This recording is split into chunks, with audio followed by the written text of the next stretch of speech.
Hey guys, and welcome back to another YouTube video. In this video, we're going through my AFL fantasy team reveal for round 19, and what's probably going to be a shorter video just to get this out on time, but also the fact that I'm pretty sure these trades are going to be pretty straightforward, given that I found them just in the last 48 hours or so, and I just want to check the AFL lineups just to check one guy's positioning, even though his positioning doesn't really matter too much, and of course they don't work out of me. But anyway, I've got that position sorted out, and he's already that position doesn't even matter, most likely, to be honest with you, just looking at it. He's lined up in defence every week for the last couple, but he's switched into the midfield, as you will see in a second. But anyway, before we jump into this video, remember to like and subscribe, turn the notification bell on so you know when I upload, and let's get into this video. So, as you can see here, I have a remaining salary of 150k. I don't know what it exactly was last week, but I think it was like 295k. So I've gone down a little bit in my I've used a little bit of the remaining cash, but I've also saved up that remaining cash, and you can already see one of the guys in there that I've decided to move on, and might as well do the trades here. I've decided to get rid of Crisp and Hayden Young. Hayden Young, as I said in the trade targets video, with regards to Tom Stewart, I like this switch just because you can see here with Hayden Young, 108, 108, 125, 100, 102, 108, 129. He's got 120 scores, and the rest are all in the sort of 80s, 90s, 100s. So he's very akin to what we had with Tim Kelly last year, where I think Tim Kelly had a low of an 81 and a high of a 116. And you see here, outside of like round, say round 8, he's gone a low, except this 37, because that was just an odd occurrence. He's got a low of 81 and a high of 108. That's a 27 gap each week, which, yes, it does lend itself to being around that marker for the average score. But as I said a couple of weeks ago, when there was 8 weeks to go, I wanted a midfielder that was going to average 110 here on out, and really pop those big scores. I think Hayden Young's going to average 95, but I think there are going to be a couple of defenders that are going to average a good 110 from here on out, and be able to pop those big scores. And I think Tom Stewart is one of them, and that's the reason behind this move. Yes, you will say, oh, but Tom Stewart is he's in the 700k, why are you doing this? Exactly. I could go to Holmes, but I just like Stewart's role a little bit more, and also the fact that Stewart's break even 54, and Holmes I don't think is too bad, to be honest with you. And next week I can easily grab up someone it looks like with 150k spare, as well as having, if we look here, as well as having the likes of a Logan Evans potentially to chuck, Billy Dowling to chuck, or a Colin Tholstrop to chuck. Maybe I could have even thought about going an Ari Schoenmaker, and potentially like looking at something there, but I just don't think that was worthwhile, to be honest with you. I could have gone like a Crisp to a Stewart, and then a show, and then like a Schoenmaker up, and that would have left me Hayden Young to get rid of next week. Let me actually just check if that is possible to do. Schoenmaker and then also Crisp, as I don't like Crisp's role, to be honest with you. And then we go to a Stewart here. It leaves me with like 730k, I believe. And that's just not going to be enough to get in a decent positional player here. If we go to plays I can afford, Bowes, McKercher, Keys, Ward, Warple, there's no one here that I like at all. So I am not going to be making that maneuver. And you can't really do much more with Hayden Young, just because he is. And this is where the likes of a Philippou would have really helped out, because Philippou's like 460, 500k, and that would have slotted in right there. But that doesn't work out, so we just get the Hayden Young move, and you can sort of see. I could have done, if I actually go here, Tom Stewart, I could have done this maneuver. Tom Stewart in for the likes of a Schoenmaker, and then also a Tholstrop.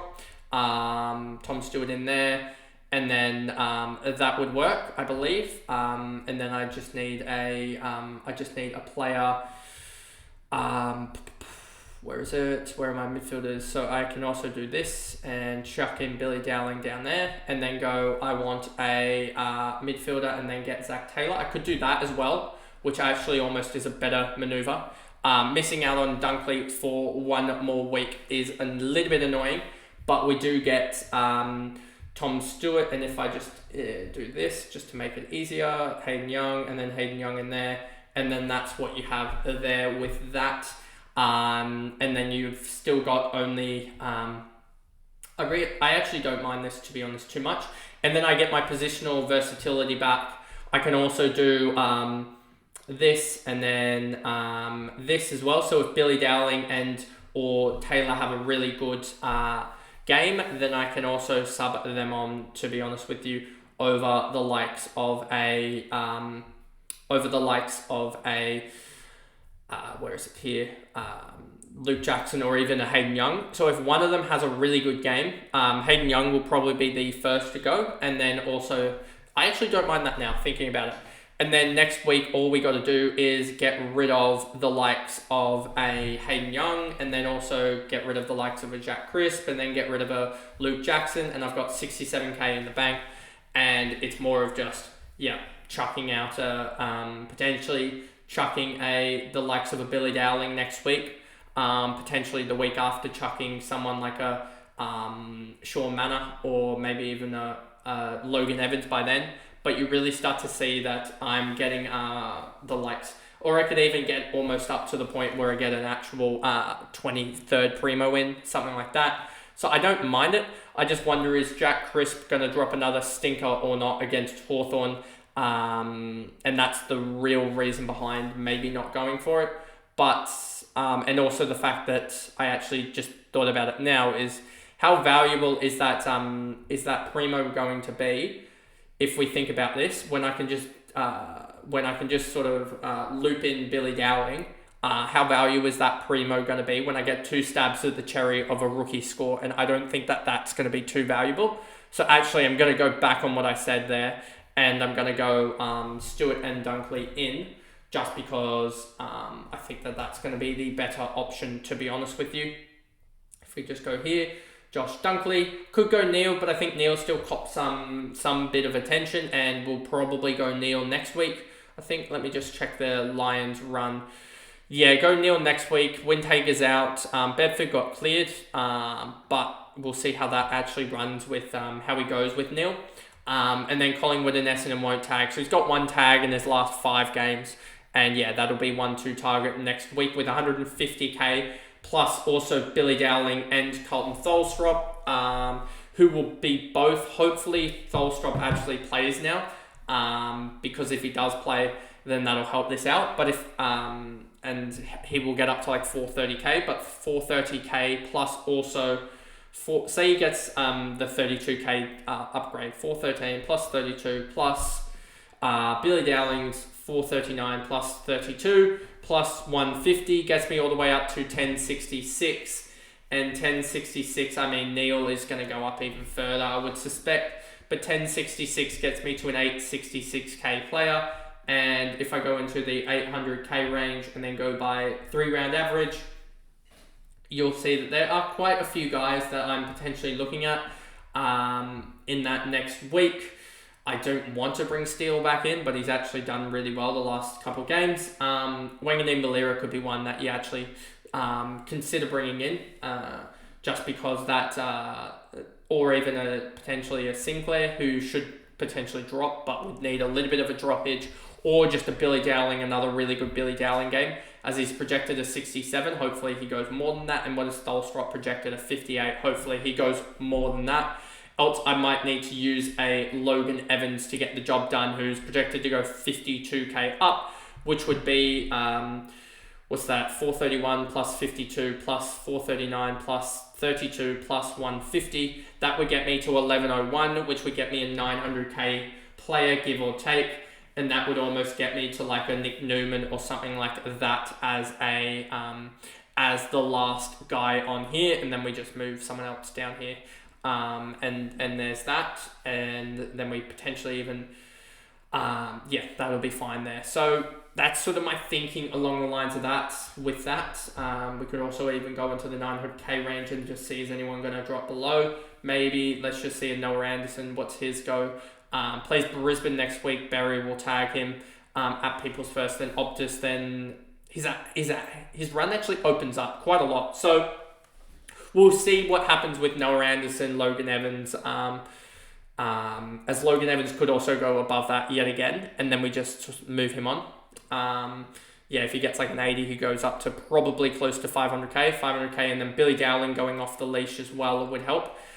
My hope is that I can get to someone in this sort of 900k range or so, but there isn't many other guys, so we'll see what happens there. Josh Dunkley would be the, we've already got him here. Let me just readjust that, sorry. There we go. That can go there. I'm not going to put Butters captain, just saying. That would be pretty dumb, and also need to adjust that, thank you. Lawson Humphreys to Billy Dowling, because then if Billy Dowling doesn't go well tonight, if he goes like 100, then we just put Clay Hall here, no matter. That doesn't really change anything. And Tholstrup or no one here, they don't play before the St Kilda game versus West Coast, which is really annoying because Schoenmaker's there. So the 1 week I needed someone to play on a Sunday, which would have been really smart if I had just put Clay Hall to like a Freo guy that wasn't going to play. That would have been really smart, given that Freo, where did Freo play next week? Freo play on the Saturday night against West Coast. Then they also play on the, they play here on the Sunday. Then they also play here on the, where is it here? They play on the Saturday at 4:35, but by then I would have loops in all those games, and then you've also got them playing here on, where is it? They play here on Saturday, but you've got the West Coast Eagles late game, and then the last game of the round we don't know yet. But that was sort of a stuff up on my part in one, not getting a mid forward to allow for changes, rotate, late differences, but then also not getting a Fremantle guy or someone that plays late in the round, because that would definitely help in terms of getting the right player. But anyway, not much I can do about that now, I guess. And yeah, really happy about that. That doesn't really matter. We can you may as well put the emergency on Logan Evans, just in case he is needed, in case one of these guys drop out. That's all that. And then we go to, that doesn't really matter at all.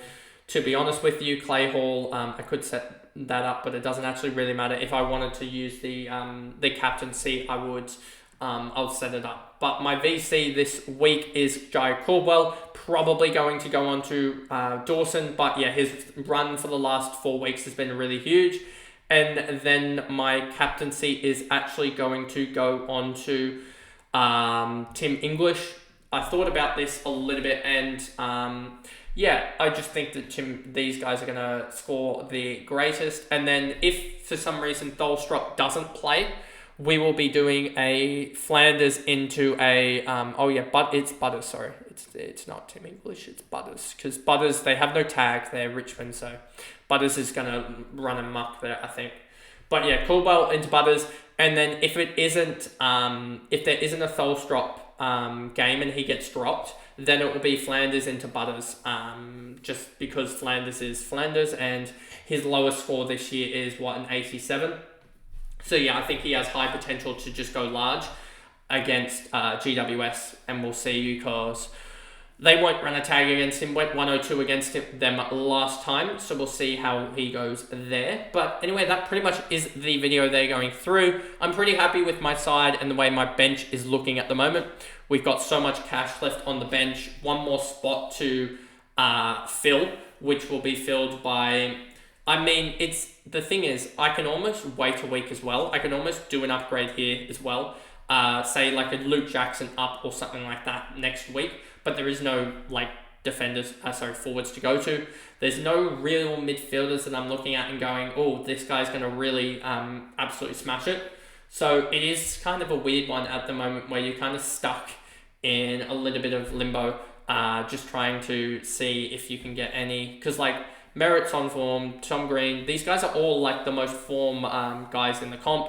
Maybe a Jordan Clark potentially at that point in time to another guy, but his form's pretty good as well. Harry Sheasel, he's pretty good. Nick Martin is 106, 106. I could also go Nick Martin tonight, but I just don't know about that, to be honest, compared to Caldwell, just because he's gone 143, 97, 9. I just think he's going to be moved up the ground a little bit more. So he's the one that is a little bit of a worry. And I've kind of solved all my other issues. Like, let's look at the forward line. Is there any forwards that are like worth considering? It's almost to the point now where with the forward line that you almost consider, and I could actually do this, getting Tholstrup and Dowling out and seeing how much of a pain is it going to be to get another guy in the likes of Myers. How much of a pain is it going to be cash-wise? Am I actually going to make some money cash-wise to get Myers as that 23rd primo in that forward line, because the forward line is such a mess. And then I can have the likes of Lawson Humphrey. I can have 3 cats on my lines in Humphreys, Manor, and also Myers, and we'll work from there. But anyway, that pretty much is the video. I probably went on with so many different tangents that you lost track of me, but that is the video, and I'll see you guys in the next one. Bye, guys.